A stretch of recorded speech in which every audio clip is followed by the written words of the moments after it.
What is equity and how can we attain it? This is David Toulis, and we are hearing from candidates for school board, Joe Smith. And now we want to ask some of the same questions to Miracle Hurley, the challenger for the man who with his wife has had for many years a dozen or more foster children in his house. The race for school board is one that passes under the notice of many people, maybe you, my listener, among them, thinking that it's not that important a race, that there's not much difference that any one member can have. But we have a challenger to an older gentleman from a younger woman candidate, a Miracle. Miracle, what are you in the race for? What is your argument? Around why do you want to be on the school board? Why do I? Okay, what's wrong that you want to solve? Well, when we look at things from a right and wrong perspective, I think we miss the boat. I do believe that there's a lot that's going right on the school board. What I want to see on the school board, I want to be a voice for mental health on the school board. There have been a lot of changes that have happened that are taking shape within our county, and they're all really great things. But what I want to do is be a spokesperson, be the voice for constituents in our county, in our district, specifically District 3, whose children have gone through some traumatic things, from bullying to we see trauma from a perspective of the major catastrophic things that happen. But trauma can look like anything, from bullying to the loss of a loved one to having to move from a home into a different home. Those all can be very traumatic for a child. And so being the voice for mental health on the school board, I want to show that it does impact education, and the decisions that we make as a school board have to take that into account. Well, are there programs that need to be advanced or altered to account for the mental health concerns that you have among the students? Well, as far as programs go, one of the first things that I think about is how the professional development that we provide for our teachers. I do believe that there's a lot of really great training out there that our teachers are already a part of, but there are some things that we could tweak to enhance those services. One of those being a training that provides noticing skills around mental illness, so that teachers can be on the forefront, because children are in school 8 hours a day, 8 hours a day. It's good for a teacher to have information about what to look out for. If a child is moving into a crisis, then a teacher can point those things out and seek out the help that they may need almost immediately. In the query that was given to you and the other candidates by Unify Ed, your rival Joe Smith answered the questions. You were asked when you were asked when you would be actively partnering with community members to demand the end of socioeconomic and racial segregation in the schools. Your answer had several parts. You talked about a multimodal systemic approach. You mentioned the difficulty of having a Rubik's Cube half done. You haven't solved it if you've only done half of it. And in that part of your answer, you referred to the justice system, housing, redlining, transportation issues, which will have to be dealt with before these changes in society at large, outside your scope of authority as a board member. You mentioned that, and then you talked about tackling root causes. Initially, you say can alleviate the trauma of transition and provide greater impact without demanding, forcing, oppressing, or isolating one population over another. Can you elaborate on that answer, Miracle? So tackling root causes initially can alleviate the trauma of transition and provide greater impact without demanding, forcing, oppressing, or isolating one population over another. That's what you want me to expand on? Yes. Okay, wonderful. We're talking about social reform here. That's really not a school issue, but you're answering the question because the party is wanting to have that addressed. Yes, that is. Equity has become a very hot topic over this race. It's something that's been around. Equity has been an issue for generations. The way that I view equity is that what we're doing is opening up access to opportunity for students. And what that looks like is it's not based solely on what the school board does. It's based on what we do as a community collectively. And it's something that we have to take into account what's happening within our homeowner situation, what's happening within our economy at large, within financial literacy, within how the workforce is developed or undeveloped. All of those things factor in when we're talking about equity. But isn't the work of ending oppression and having real progress come into the city, isn't that really the fruit of, I would say, Christianity and the free markets, which the state factory school, which the school board serves, rejects? I mean, public schools reject many of these concepts because it has a collectivist, sort of materialist, evolutionary theory in its curriculum and in its practice. Miracle Hurley. Okay, I need you to expand on that just a little bit. Well, public schools don't teach free markets. They don't teach entrepreneurialism. They don't teach law. For example, in your answer, you mentioned you mentioned transportation is one of the things where there's a problem in larger society. But transportation is a legal issue. It's a right. Travel is a right. No one in school learns anything about rights. You have minority students, you have immigrant students in the school. They're not taught anything about how to resist an unlawful search, how to stand their ground. No one ever studies any law, which no one's read Hale versus Hinkle, the most cited Supreme Court case that makes a distinction between private activity and government regulable activity. So the system as a whole rejects the things that you want. I mean, you want a more open and freer society, a more prosperous society beyond the school itself. But the system itself doesn't teach people how to create that society. That's the question. Okay, so if I can expand a little bit more on what I mean by that. I understand that within the school system itself, that there are parameters and limitations behind what's done within the school system itself. What I'm calling on is the community at large. We have, and this is something that I've heard over and over and over again from the community, from even school board members, that it's time for the community to step up and support the work that's happening within our schools. So what I'm talking about is getting clear on exactly what it is that we need to have happen within our schools. My purview is on mental health.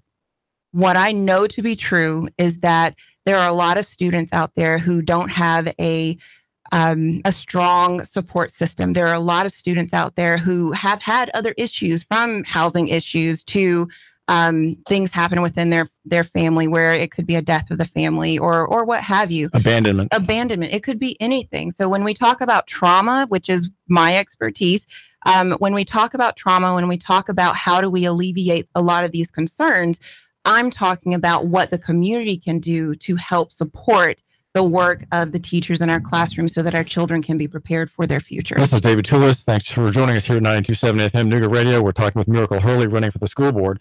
You mentioned your area of expertise. Is that what are you saying? You're a professional, a mental health professional? Could you say something about that? So my background is in mental health, meaning that I have worked within the mental health sector for a number of years. I'm currently working in the capacity of a director over a grant that works with youth and young adults at risk for developing mental illness.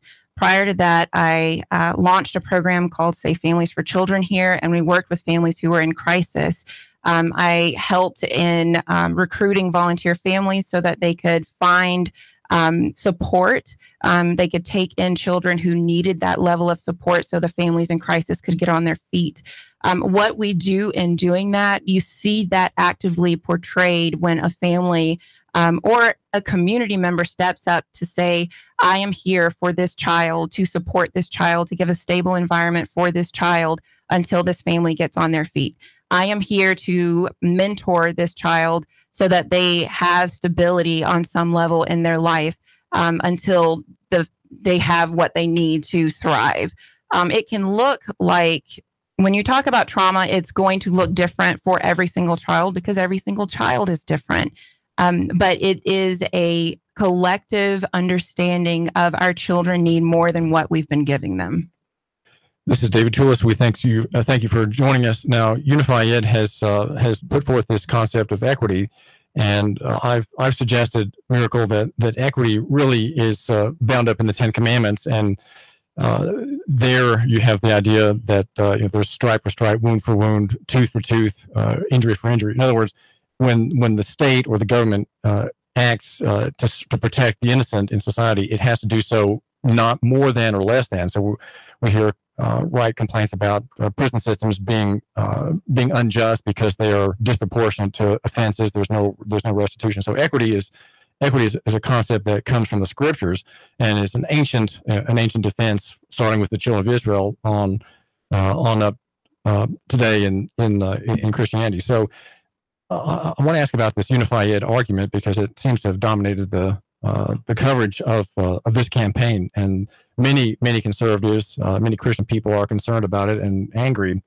at the argument and the use of that word. But I'm not sure that they're attacking its use or its misuse, perhaps justly. But it's not this group, which I understand to be comprised of sort of Obama Democrat progressives, is it not really wanting something that it can't with schooling create? In my mind, it seems to me that the idea of equity from Unify Ed is kind of like new wine in old skins, or clean water from a dirty pipe. It because it doesn't change the fundamental state control of the educational process.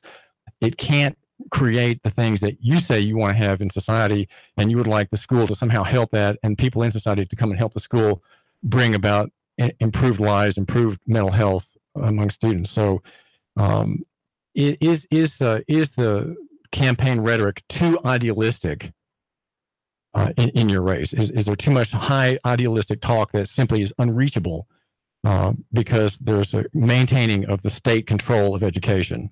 Miracle. So I'm going to back up just a little bit, just to explain a little bit more about what I mean when I say mental health and wrapping around a student to give them what they need. When you bring up equity, because it is a hot topic in this race, equity is something in my mind that we are opening up access to opportunity for children. That does not look like eye for eye, tooth for tooth, what you mentioned from the biblical perspective, because that is something that may not be feasibly possible. There was a question posed to me prior to that, if there's one child who is, well off, and there's another child who has without, how do we create equity? Do we give that child who is not well off the same that the child who is well off? That's not. Or should he get more? Or should I don't think that's what it is at all. When I view equity, when I think about equity, what I think about is, what does that child need to thrive? That's what I think about. And there are a lot of children out there who when you look at their needs, when you look at their desires, it's not always based on having the same as someone else. That can create a lot of envy, jealousy, and everything else. And that's going way off topic. We're talking about opening up access to opportunity. And for a lot of children who do not have, they don't have the access to opportunity. And that's what, in my mind, that's what equity is and what it looks like. And the number is 800-8949. That's 800-8949. We do thank you for joining us. And you're on the phone here with Miracle Hurley. What's on your mind? Yeah, one of my kids is in sixth grade and goes to government schools. These teachers are overworked. And talk about access. I mean, she's having issues with math, and getting individual attention is near impossible. We have 15, 20, 25 kids in a room. I mean, can't we just scrap the entire system? And I mean, what you're talking about sounds like it would work under a free enterprise system, not a bureaucracy. And the government school system is nothing but a bureaucracy. I mean, everything sounds good, individual attention, but you can only get individual attention through free enterprise. I've never gone down to the DMV. I've never gone to any government agency and got individual attention. They're bureaucracies.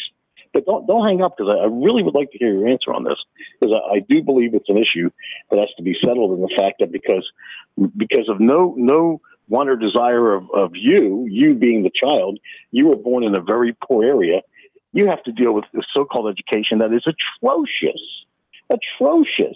Sometimes with roofs leaking and and going through metal detectors. But if you're born in a rich area, the government school looks like a private school with computers. I mean, I really want to know how you solve these issues. I mean, what are your thoughts on that? Please don't hang up, because I may want to respond. Okay, go ahead, Miracle Hurley. So what I see, I honestly do believe that it's possible in our system as it stands. When we look at our community, and especially Hamilton County, with over 1,400 nonprofits, with so many different foundations, with so many different causes that we have the infrastructure already in place for giving. But the system, I understand, but the system's broken. Don't you get that? It was broken when I was in school in the 60s and 70s. I'd seen it back then. It is a failed system. I mean, you could keep the kids home and put them on the internet. They can learn more. It's the system that's the problem. How are you going to fix something broken? Okay, thanks for the call. How do we fix anything that's broken? That's the true question. And things that are broken can be fixed. Things that are bent, things that are about to break, there are always places that we can course correct. There are always things that we can do to make things better. So when we're talking, and again, my purview is around mental health. When I'm talking about equity, when I'm talking about when I'm talking about trauma, when I'm talking about how do we create access to opportunity for students, I'm talking from the understanding of mental health. And for me, when I think about the things that can create stability in a child's life, that can open up access to opportunity for them as they move forward, as they grow into adulthood, it can be as simple as starting a mentorship program. And we already have those in place in Hamilton County. That it could be as simple as sponsoring a child. I mean, we have the infrastructure in place. So on the larger whole, governmental, economic, all of that, that's not my purview. My understanding, my expertise is around mental health, and me being the voice for mental health in the school system. That's where I am. In what way, Miracle Hurley, do you favor decentralization of the centralized control of the school system? Is there some way that we can use, or that the school system and overseers can use the internet to have a kind of a devolution of a centralized system that is very legacy? How do we decentralize? Right, where you don't have top-down control of students and schools, but where you can have, like charter schools are a partial decentralization of a centralized system, where you have each charter school has its own little board. What are your thoughts in that direction? You might say toward privatization, or are you a diehard booster of public education, Miracle? I'm not a diehard anything. And what I mean by that is knowledge is power. We learn more. When we learn more, we grow, we change, we adjust, we course correct, and do what's best for our children. When you talk about decentralizing things, my understanding of that, and what I would love to see, is more impact within our schools. And what that looks like to me is having more parent involvement. And it may not look like parents actively going into the school, but having their voices being heard. What that looks like is having teachers have a voice within the school systems. And it's not something where there's fear of being silenced or reprimanded, or even just, there are a lot of places within a government, within our society, where fear leads. Well, go ahead. Sorry. And I would love to see our school system be a place where parents and teachers, administration, school board, everyone can come together at the same table and do what's best for our children. Do young people, Miracle Hurley, learn this kind of smart thinking in public school? Can they learn it there? Yes, they can learn it there. I don't think that's the only place where they will learn it, though. You will learn it from school. You will learn it from your peers. You will learn that from society as a whole, from their parents, from their teachers, from it's our community. Maybe in church. From church. Yes, of course, from church. Yes. So it's from our community coming together, same mindset, same heart, to say that our children matter. Our children are our future. Our children are our hearts, and we need to put them first. What are people on the campaign trail telling you, Miracle, when you knock at their doors and say, please vote for me, Miracle Hurley, for school board? What are they saying to you? What question do you hear repeatedly? Where is our support? I'm hearing that from teachers. I'm hearing that from parents. Are you going to be a voice for us? Are you going to be on the school, especially around mental health, because it's something that no one is really focused on. I've heard several parents ask me about, bullying because their children have been bullied in the school system and they've had to pull them out because administration did not support their children. They had very backwards ideals around how to deal with bullying. So that's something very simply that we can take into the school system, give some knowledge and education around how do we support, how do we change, how do we eradicate things that are within our school. Miracle Hurley, thanks for joining us today. Yeah. This is David Toulis. Miracle Hurley is running the school board, and she's trying to unseat Joe Smith on the school board. David Toulis, Nuga Radio, 92.7 FM. 3, 2, 1. Chattanooga Radio. Digital FM 95.3 HD4. 92.7 FM's news now. One man killed, 2 others injured after a crash on Suck Creek Road. John Redmond from Marion County was killed when his car collided with another vehicle on Saturday. Reports say he lost control of his vehicle, crossed the center line while negotiating a curve on a winding road. 2 people in Grundy County were arrested after deputies busted a meth lab. 38-year-old P.J. Thomas and 31-year-old Jonah Morris were arrested when deputies stopped them in the parking lot of their apartment building. Officers say they found 4 grams of meth, a gun, and a meth lab. Thomas faces aggravated assault charge on top of the drugs and weapons charges. And 2 campers went missing in Murray County. The sheriff's office had launched a search for the 2 after they failed to return on Saturday. The 2 campers were a father and son, 40 and 10 years old, respectively. The Murray County Sheriff's Office says the 2 were found safe and sound and appear both in good shape. Val St. John for Nuga Radio, News Talk 92.7, Action News Now. Sam Jordan, News Talk 92.7, Action Sports Now. 4-star Tennessee defensive line signee Brant Lawless of Nashville Christian School has been granted a release from his signed national letter of intent with the Vols, according to sources